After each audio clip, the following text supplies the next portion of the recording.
To unlink Google Photos from your iPhone, go to your Google Photos app, tap on your profile photo, tap on Google Photo settings, tap on backup, and you have to disable backup here.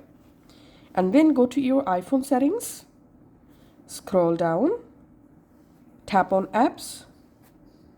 In app list, scroll down and find out Google Photos. Tap on that. Tap on Photos.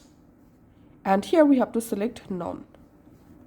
And now we have to delete our all iPhone photos uploaded to our Google Photos app. To do that, go to your browser. In browser, open photos.google.com and sign into your Google Photos account. Now all you have to need, select all photos from here by tapping on this three dot, select photos, and now go ahead and select all items one by one. So we have to delete everything in our Google Photos. Once you select it, tap on delete, tap on move to trash, and that's how delete all items from your Google Photos. And that's how you can actually unlink Google Photos from our iPhone. Thanks for watching.